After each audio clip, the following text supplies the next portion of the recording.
మహానటుడు, గొప్ప నాయకుడు నందమూరి తారక రామారావు. తెలుగువాడి తెగువ చూపించి తెలుగువాడి ఘనతను, ఘన కీర్తిని దేశానికి చాటి చెప్పిన అసలు సిసలు తెలుగువాడు నందమూరి తారక రామారావు. ఆంధ్రులను అసమర్థులుగా భావించి ఓట్ల కోసం వాళ్లను పావులుగా వాడుకుంటూ ఆంధ్రులు వేసిన ఓట్లతో అత్యున్నత స్థానాలను అధిరోహిస్తోన్న నాయకగణం ఆంధ్రులను చులకన చేస్తూ, చిన్న చూపు చూస్తూ, చివరకు ఉన్నత పదవుల్లో ఉన్న వారిని సైతం చీటికి మాటికి మారుస్తూ, ముఖ్యమంత్రులను సైతం గద్దె దింపుతూ, అనుయాయులను ఉన్నత స్థానాల్లో కూర్చుండబెట్టే హేయమైన సంస్కృతిని చూడలేక, చూసి సహించలేక, జీర్ణించుకోలేక జూలు విదిలించిన సింహంలా గర్జించి, పులిలా ఘీంకారం చేసి తెలుగుదేశం పార్టీని స్థాపించారు నందమూరి తారక రామారావు. చలనచిత్ర రంగంలో రాజుగా, రారాజుగా, మహారాజుగా కొనసాగుతూ అశేష ప్రజానికంచే కీర్తించబడుతూ జేజేలు అందుకుంటూ ముందుకు సాగుతోన్న నట జీవితానికి స్వస్తి పలికి రాజకీయ రంగంలో కాలు మోపారు రామారావు. ఆంధ్రుల ఆత్మగౌరవం కాపాడటానికి, పూర్వ వైభవం కొని తేవటానికి తెలుగుదేశం పార్టీని స్థాపించారు రామారావు. ఆశ్రిత పక్షపాతాన్ని అధపాతాళానికి తొక్కటానికి, అవినీతి జాడ్యాన్ని తరిమి కొట్టటానికి, అందరికీ సమున్నత స్థానం కల్పించటానికి తెలుగుదేశం పార్టీని స్థాపించారు అన్న నందమూరి తారక రామారావు. నందమూరి తారక రామారావు 1923 మే 28న జన్మించారు. కృష్ణా జిల్లా నిమ్మకూరు వీరి జన్మస్థలం. తల్లి వెంకట్రామమ్మ, తండ్రి లక్ష్మయ్య. 1982 మే 29న తెలుగుదేశం పార్టీని స్థాపించారు. 1983 జనవరి 5న ఎన్నికలు జరిగాయి. మహాప్రళయంలా ప్రభంజనం సృష్టించాయి.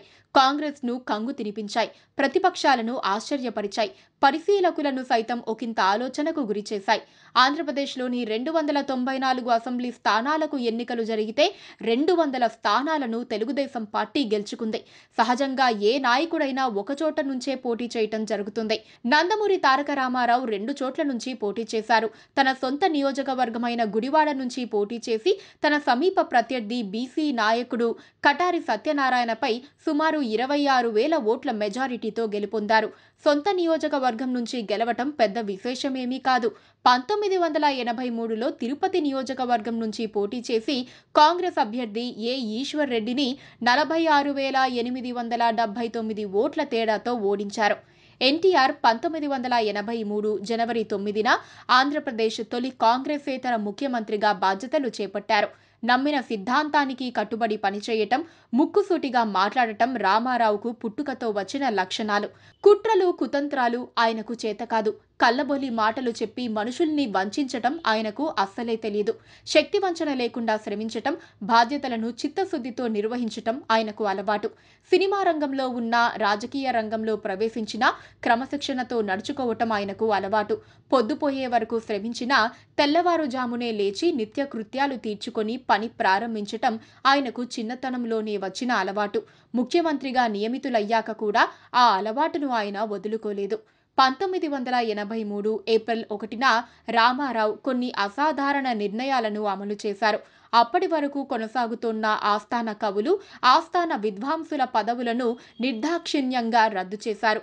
ప్రభుత్వ డాక్టర్లు ప్రైవేటు ప్రాక్టీస్పై నిషేధం విధించారు. అదే కాలంలో కొన్ని మంచి పథకాలకు కూడా ఆయన రూపకల్పన చేశారు.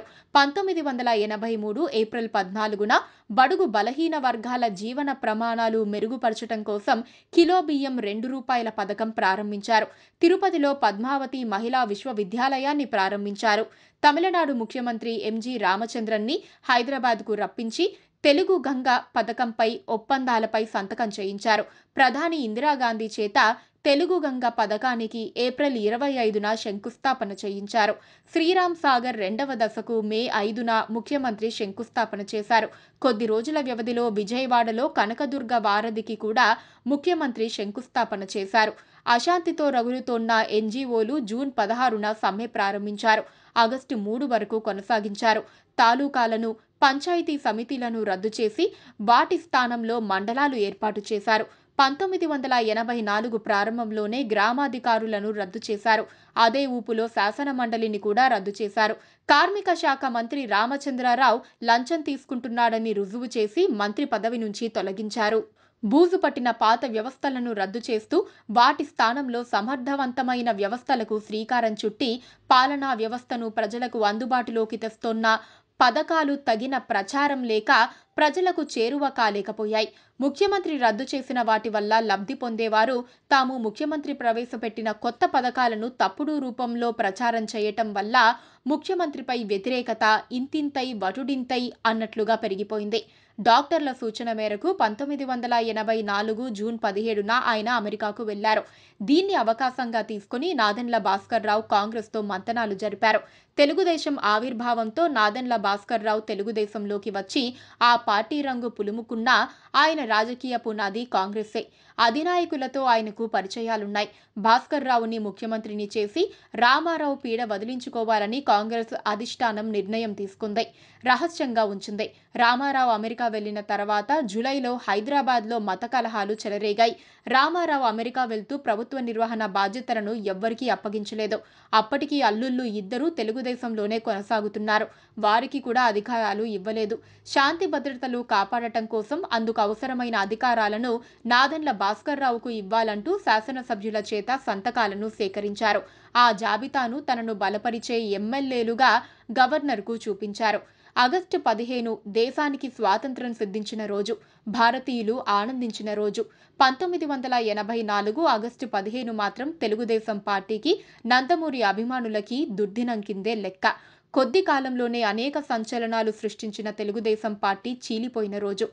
అన్న వెన్నుపోటుకు గురైన రోజునే భాస్కర్ రావు ముఖ్యమంత్రి అయ్యారు.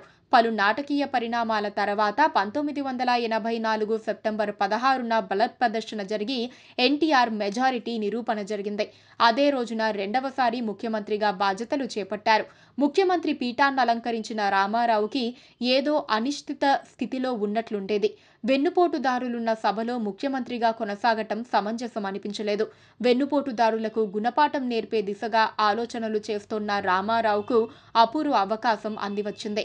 1984 అక్టోబర్ 31న ప్రధాని ఇందిరాగాంధీ హత్య చేయబడ్డారు. ఆమె కుమారుడు రాజీవ్ గాంధీ తాత్కాలిక ప్రధానిగా బాధ్యతలు చేపట్టినా మళ్లీ పార్లమెంటు ఎన్నికలు అనివార్యమయ్యాయి. 1984 డిసెంబర్ 28న పార్లమెంటుకు ఎన్నికలు జరిగాయి. ఆంధ్రప్రదేశ్ రాష్ట్రంలోని 42 స్థానాలకు పోటీ చేసిన తెలుగుదేశం పార్టీ 30 పార్లమెంటు స్థానాలను గెలుచుకుంది. మరో 6 స్థానాలు తెలుగుదేశం మిత్రపక్షాలు గెలుచుకోగా కాంగ్రెస్ కేవలం 6 స్థానాల్లోనే గెలుపొందగలిగింది. కుళ్ళు రాజకీయాన్ని ప్రక్షాళన చేయటానికి, ఫిరాయింపుదారులకు అవకాశం లేకుండా చేయటానికి ఇది మంచి తరుణమని భావించి రామారావు అసెంబ్లీని రద్దు చేసి శాసనసభకు మళ్లీ ఎన్నికలు నిర్వహించమని కోరారు. ఆ కోరిక ప్రకారం 1985 మార్చి 5న అసెంబ్లీ ఎన్నికలు జరిగాయి. ఈసారి కూడా తెలుగుదేశం 202 స్థానాలను గెలుచుకుంది. మిత్రపక్షాలైన ఉభయ కమ్యూనిస్టులు, బీజేపీలు మరో 41 స్థానాలను కైవసం చేసుకున్నాయి. కాంగ్రెస్ 49 స్థానాలకై పరిమితమయ్యింది. భాస్కర్ రావు వర్గంలో చేరి పోటీ చేసిన వారంతా ఓటమి పాలయ్యారు. ఈ ఎన్నికలు రామారావు లక్ష్య సాధనకు, చిత్తశుద్ధికి నిదర్శనంగా నిలిచాయి. ఈ ఎన్నికల్లో తన సొంత నియోజకవర్గమైన గుడివాడ నుంచే కాక మరో 2 నియోజకవర్గాల నుంచి పోటీ చేశారు. 3 చోట్ల విజయకేతనం ఎగరవేశారు.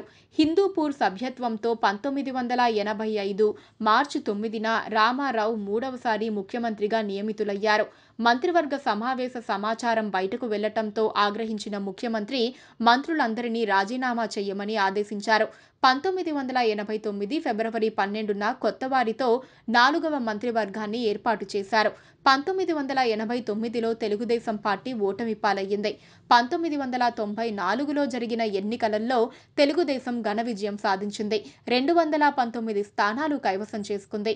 ఎన్టీఆర్ 1994 డిసెంబర్ 12న ముఖ్యమంత్రిగా నియమితులై 5వ మంత్రివర్గాన్ని ఏర్పాటు చేశారు.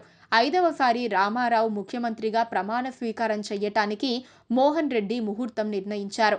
1994 డిసెంబర్ 12న ఉదయం 11:11 రామారావు ప్రమాణ స్వీకారం చేసి బాధ్యతలు చేపట్టారు. అయినా పూర్తికాలం పదవిలో కొనసాగలేకపోయారు. 1984 నాటి ఆగస్టు సంక్షోభం పునరావృతమైంది. 1984లో రామారావు వెన్నుపోటుకు గురై పదవి కోల్పోతే 1995 ఆగస్టులో సొంత పార్టీ శాసనసభ్యులు తిరుగుబాటు చేశారు. చంద్రబాబు నాయుడిని శాసనసభాపక్ష నేతగా ఎన్నుకున్నారు. ఊహించని ఈ పరిణామాలకు రామారావు ఆవేదన చెందారు. పదవికి రాజీనామా సమర్పించారు. ఆస్పత్రిలో చేరారు. 1996 జనవరి 18వ తేదీ తెల్లవారుజామున రామారావు రూపంలో తెలుగువారి ఆరాధ్య దైవమైన ధృవతార నేలరాలిపోయింది.